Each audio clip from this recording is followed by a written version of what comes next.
Hello everyone, welcome back to my channel. और आज है 15 अगस्त और ये रही आज की मेरी टू डू लिस्ट जो मैं बताने जा रही हूँ। देखो क्या क्या है इसमें। देखो, इंग्लिश में हमें करना है पहले एडिटोरियल, उसके बाद वोकैब रिवीजन और चेकलिस्ट करेंगे सॉल्व, और उसके बाद अनुभव सर की जो क्लास होती है वो करेंगे।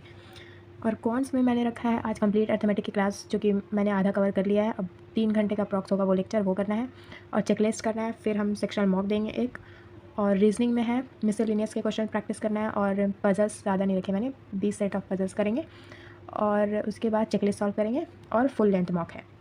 चलो लेट्स सी। और अब से डेली टारगेटेड पीडीएफ आपको मिल जाएंगी मेरे टेलीग्राम चैनल में, तो जाकर ज्वाइन कर लेना याद से। और मैं आपसे डेली टू डू लिस्ट भी शेयर कर दिया करूँगी टेलीग्राम चैनल में, तो जाकर टेलीग्राम चैनल को ज्वाइन कर लेना, जो कि डिस्क्रिप्शन में लिंक दी हुई है, जो कि काफ़ी हेल्पफुल होने वाली है। तो एडिटोरियल करने के बाद मैंने सोचा कि मैं पहले इंग्लिश की क्लास ही कर लूँगी, जो अनुभव सर की डेली सुपर मॉक होती है वो वाली। पर आज सर ने क्लास ली ही नहीं थी, तो आज सुपर मॉक की क्लास नहीं थी, तो मैंने सोचा सबसे पहले इंग्लिश एडिटोरियल करने के बाद चेकलिस्ट सॉल्व कर लेती हूँ, उसके बाद फिर मैं लेक्चर वाला काम करूँगी।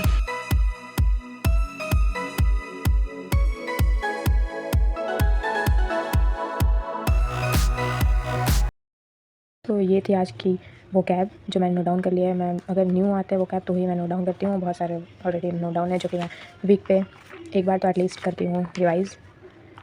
चलो, और अब लास्ट 7 डेज़ में मेरी स्ट्रैटेजी जो होने वाली है, रेगुलर प्रैक्टिस जो रहेगी, उसके साथ साथ 2 मॉक तो एटलीस्ट मैं लगाऊंगी। पहला ये, और दूसरा ये रहेगा, जितने भी वन शॉट या फिर मैराथन हो रहे हैं अभी, उसको रेगुलर करना है डेली। और थर्ड ये रहेगा कि चेकलिस्ट या फिर पीडीएफ से हम जितने भी क्वेश्चन सॉल्व करते हैं उसको टाइमर के साथ करना है, ताकि स्पीड और अपने टाइम की एक्यूरेसी पता चले। तो अब मैं सिर्फ स्पीड और एक मॉक के प्रेशर से स्पीड बढ़ेगा, तो उस पर ही ज़्यादा फोकस करूँगी, क्योंकि कहीं ना कहीं हम सिर्फ स्पीड और टाइम की वजह से मॉक में स्कोर कम कर रहे हैं। और अब कॉन्ट्स की चेकलिस्ट मैंने कंप्लीट कर ली थी। इसमें अर्थमेटिक के क्वेश्चंस थे और क्वाड्रिक इक्वेशन भी करा था थोड़ा सा। और इसके बाद अब हम कर रहे हैं पजल्स, जो कि रीजनिंग की चेकलिस्ट कर रहे हैं, जिसमें 12 क्वेश्चन हो गए हैं मेरे, 12 पजल्स हो गए सॉल्व। अब और थोड़ा करके उसके बाद हम करेंगे लेक्चर से कंप्लीट करेंगे। पजल्स के 20 सेट कंप्लीट करने के बाद मैंने मिसलेनियस के क्वेश्चंस किए थे पीडीएफ से।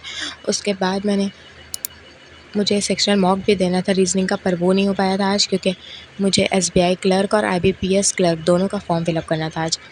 हाँ, क्योंकि अब उसका डेट भी ख़त्म होने वाला है, तो मैंने सोचा पहले ही कर लेती हूँ।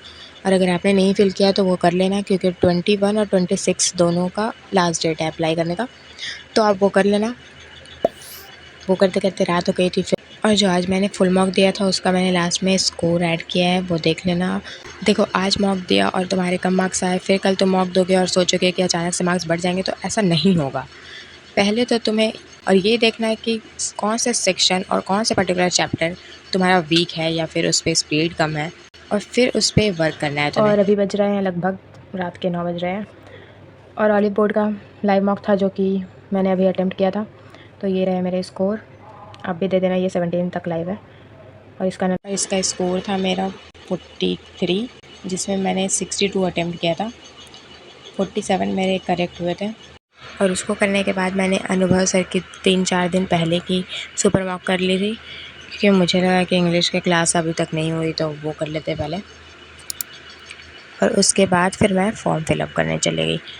फॉर्म फिलअप करने में मुझे 1.5-2 घंटे लग गए थे, क्योंकि 2 फॉर्म था और फिर काफ़ी सारी डिटेल देखनी पड़ती है इसलिए।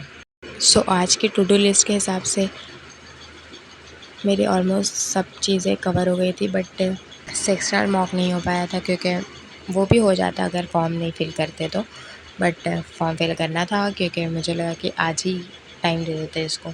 और अगर फॉर्म के रिगार्डिंग आपको कोई क्वेरी या फिर डाउट है तो आप मुझसे कमेंट में पूछ लीजिएगा, मैं रिप्लाई कर दूँगी, क्योंकि फॉर्म फिलअप में काफ़ी सारी प्रॉब्लम आ सकती है अगर आप खुद से फॉर्म फिल कर रहे हैं तो, इसलिए ध्यान से करना। और अगर साइबर से कर रहे हो तो फिर कोई दिक्कत नहीं। और अभी तो काफ़ी सारी चीज़ें चेंज हो गई है, इसलिए सेंटर प्रेफरेंस एंड ऑल काफ़ी ध्यान से फिल करना, क्योंकि उसमें आगे चल के फिर काफ़ी दिक्कत आएगी अगर अलग सेंटर दे दिया उन्होंने तो। And that's about it for today's video. मिलते हैं अगले वीडियो में।